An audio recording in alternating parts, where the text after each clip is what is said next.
Unnecessary সমালোচনা যাতে আমরা মুক্ত হতে পারি, এটা আমার সবার কাছে রিকোয়েস্ট থাকবে। বিসিবির 250 কোটি টাকা ব্যাংকে স্থানান্তর নিয়ে সমালোচনার রেশ কাটতে না কাটতেই আবারও নতুন সমালোচনার মুখোমুখি বিসিবি প্রেসিডেন্ট ফারুক আহমেদ, যেখানে পতিত স্বৈরাচার সরকারের শীর্ষ নেতাদের সাথে ঘনিষ্ঠতার পাশাপাশি ব্যবসায়িক সম্পর্কের মতো চাঞ্চল্যকর সব অভিযোগ তোলা হয় বিসিবি প্রধানের বিরুদ্ধে। নানা অভিযোগ উঠলেও গেল কয়েকদিন লুকোচুরি খেলার পর অবশেষে গণমাধ্যমের মুখোমুখি হলেন ফারুক আহমেদ।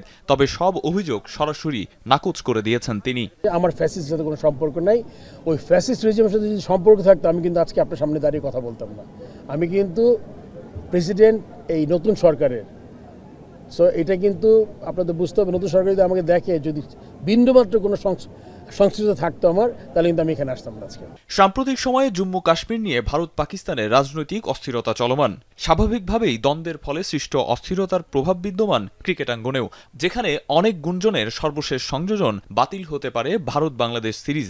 তবে বিসিবি সভাপতির উত্তর ভিন্ন রকম। ওরা কিন্তু পুরো ট্যুর কনফার্ম করেছে এবং আইটেনারি তৈরি হয়ে গেছে।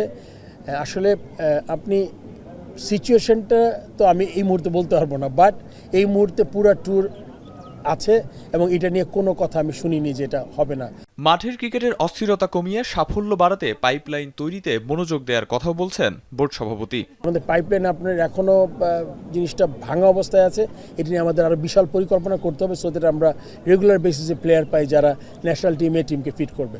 তবে বিসিবির এফডিআর এর টাকা ট্রান্সফারের বিষয়ে প্রশ্ন করা হলেও এড়িয়ে যান ফারুক আহমেদ। ওটা তো আমি এক্সপ্লেন করেছি অভিযোগটা, ব্যাংক এটা যা। আরিফুল ইসলাম সাহাব, এখন, ঢাকা। তো তারা হতে পারে।